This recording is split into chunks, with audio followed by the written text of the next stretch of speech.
Still have to open up the public meeting. So it's April 27th, 2016. Time is 7:25. We have a special public hearing in the city of Peru, Illinois regarding the operating budget ordinance. It's been duly posted in the newspaper and on the city's website, and the budget has been made available for any member of the public to view online or to pick up in the city clerk's office. Present at the meeting are the 8 aldermen. We'll do a roll call vote. Alderman Putoff. Here. Ferrari. Here. Waldorf. Here. Lukosius. Here. Radke. Here. Mueller. Here. Sapienza. Payton. Here. Mayor Harrell is absent. We also have present Corporate Counsel Doug Schweigert, Administrative Service Manager, and Police Chief Doug Burnaby. Here. Fire Chief and Public Service Manager Jeff King. Here. City Engineer Eric Carls, and Budget Officer Justin Miller. No members of the public are present at this time.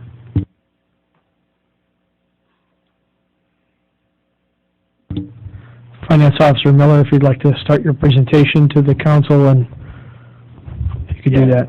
First of all, I wanted to apologize that the printing company didn't get the correct orders on the back sheet. As you can see, it's on cardstock instead of being like a back cover. So hopefully they'll reprint those. We have a message with them. That was the orders to get that printed differently. So my apologies for that. And I'm sure you guys are sick of getting rough drafts by now. This is probably the 7th or 8th version you've seen. So this is the last one. And I put together a little presentation to overview it. So we'll get started with that.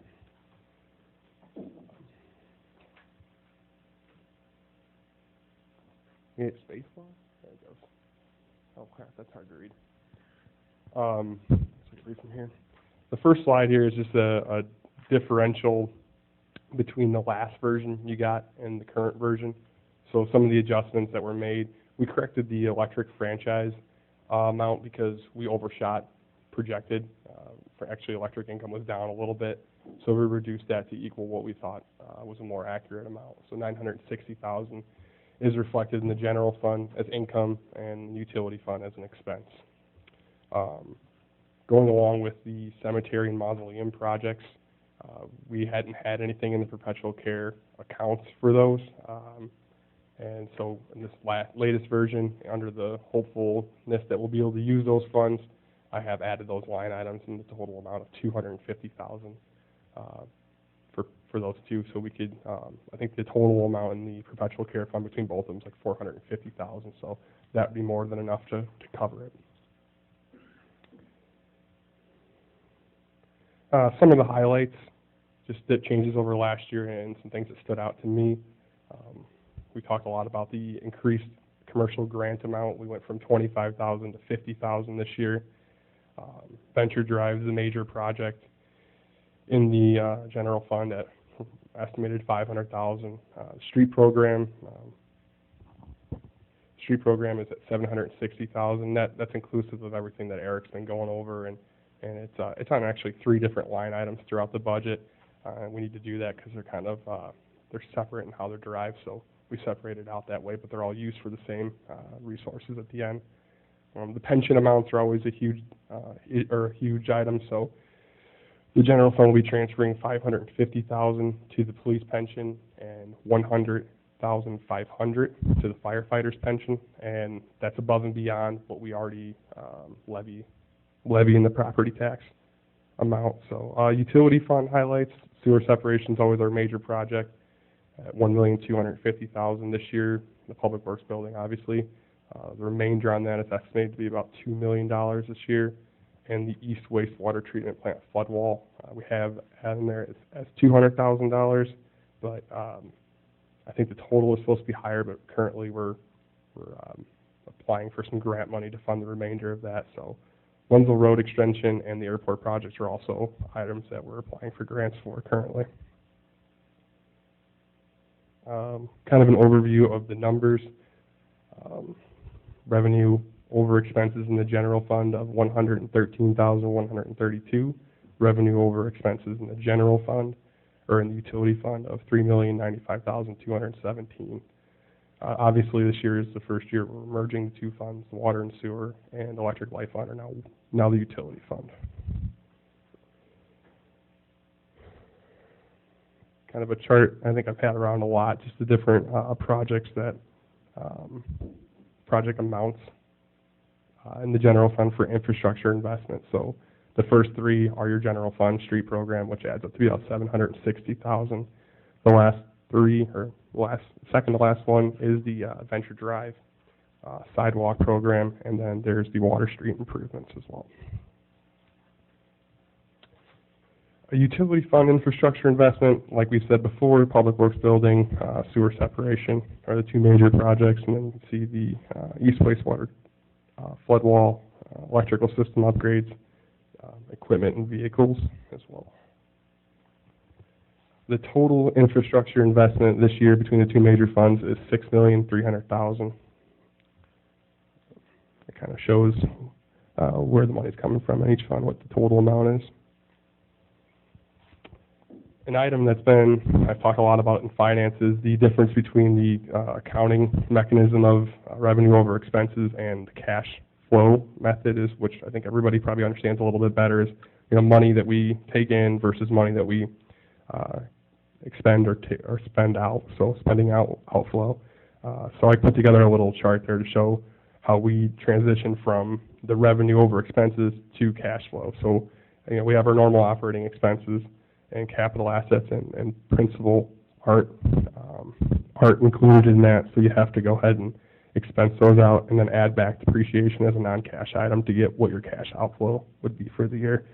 And so the utility fund is the major one, since this year we decided to use the reserves to pay for the public works building. We have $1,211,000 cash outflow of the utility fund.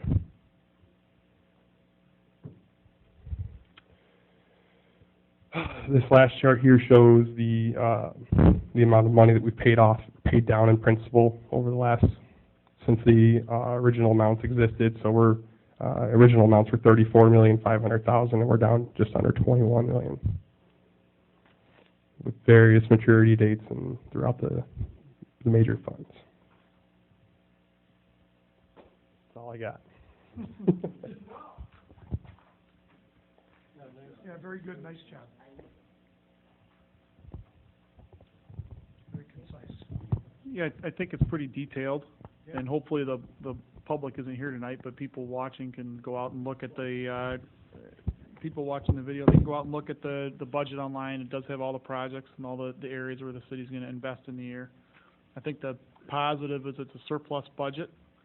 The positive, as you can see, the city is still aggressively paying down debt, which I think is positive, and $6 million in infrastructure spending. So the money is going into the areas where all the general public benefits, and everybody uses that infrastructure on a daily basis. So you're putting the money into the things that the public and the businesses, everybody uses. And if there really was one negative, although we've built up a lot of cash over the years, it is a cash. We do have a deficit in the cash flow this year. So I still think we have to be a little bit cautious in what we spend to try to protect that the cash out. I did from last finance meeting, remember one of the things that came out after that was. From last finance meeting, one of the things that came up was, well, where are we at after the year then, projected wise, with the utility fund, with the cash balance that's less the self-insurance. It would still be at $9.5 million. That's without the self-insurance within the utility fund. So, draining nonetheless, but it's money that is on hand for that project, and we had kind of counted on that for a while.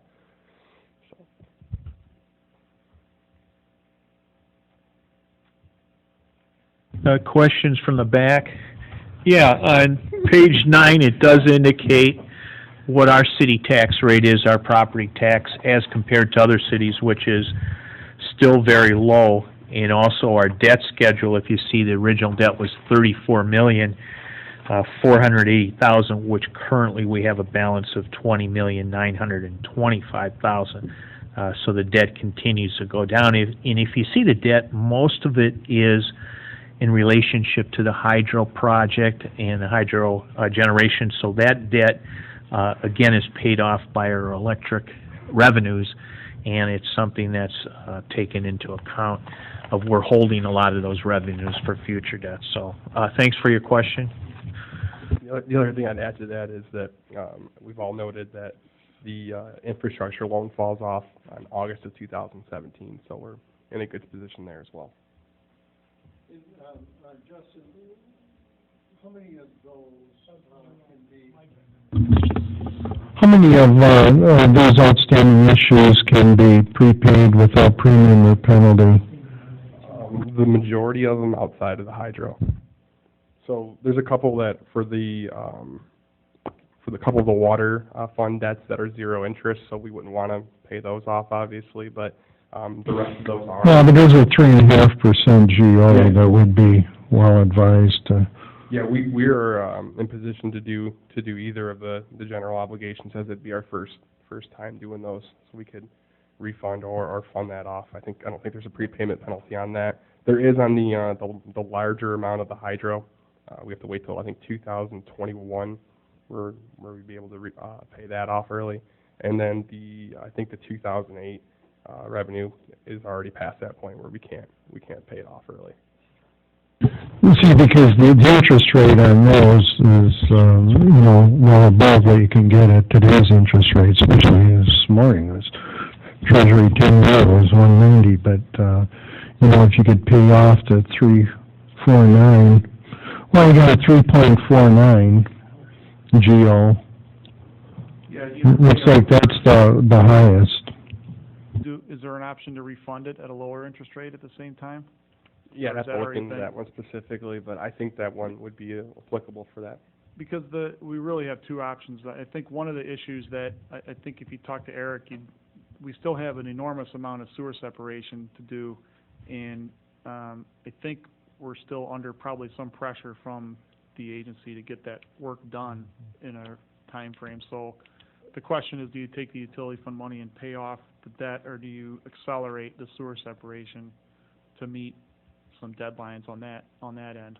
Well, the work is very well taken, because out of 40 years, the work I've never seen very low is the cost of construction. So that inflation rate on construction is probably well above any of those interest rates you're paying on the bond. So that's a very good point. I don't think we ever really looked into the water fund debt because, quite frankly, there's been no money in the water fund to pay off anything early, so we never really looked into it like that. But now that we're merging the funds, it's something that we can approach a little differently. Justin, I like your visual there on page 8, your property tax breakdown. It shows the city of Peru's portion for every dollar that we spend in our property tax. It shows the city's portion plus the library, which we have, at 7 cents out of every dollar goes to the city and the library, which is very, very low. Yeah, that 7 cents is split about half of that, so it's about 3.5 cents to the city and 3.5 cents to the library. Yeah, the library will be coming off this next year.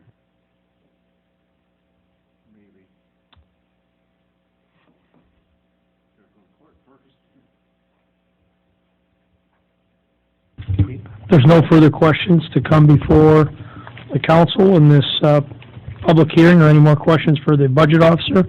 I'll ask for a final question for anyone. If not, we will adjourn the meeting here at 7:37. Great job, Justin. Next meeting. Start on next year's budget now.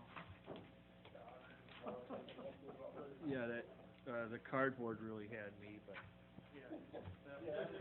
Very disappointed with. Sorry, it works well.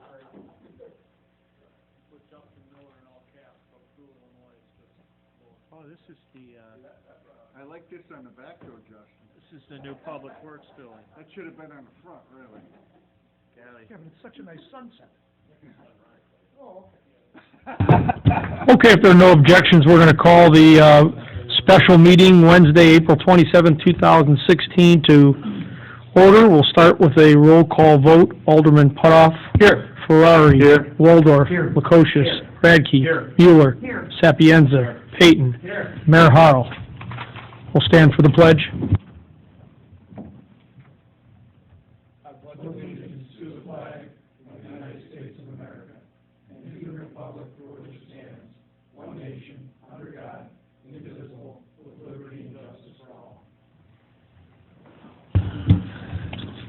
First order of business will be to appoint a temporary chairperson in Mayor Harl's absence. Is there a motion to do so?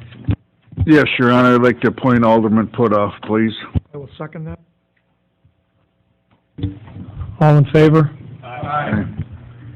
Alderman Putoff? We have the report of the city attorney ordinances and resolutions.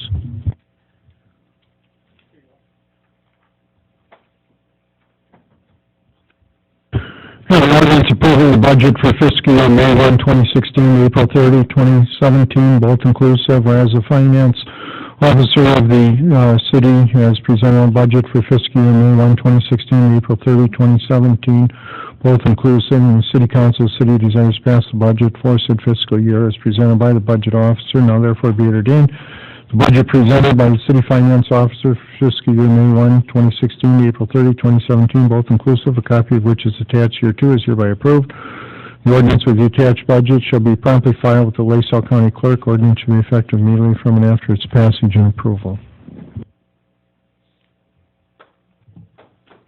Is there a motion to adopt the ordinance? I move that we adopt the ordinance for the budget. Second, Your Honor. Motion by Alderman Radke with a second by Alderman Ferrari. Roll call vote? Alderman Putoff. Aye. Ferrari. Aye. Waldorf. Bakosius. Radke. Mueller. Sapienza. Payton. And motion is approved. Do we have a motion to adjourn the meeting? Public comment. Is there any public comment? That guy that asked the question. Where'd he go? That was a good, intelligent question. I'll second if the motion was to adjourn. Still 41. All in favor? Let me tell you, I've enjoyed this time as chairman. Motion's carried out and meeting is adjourned.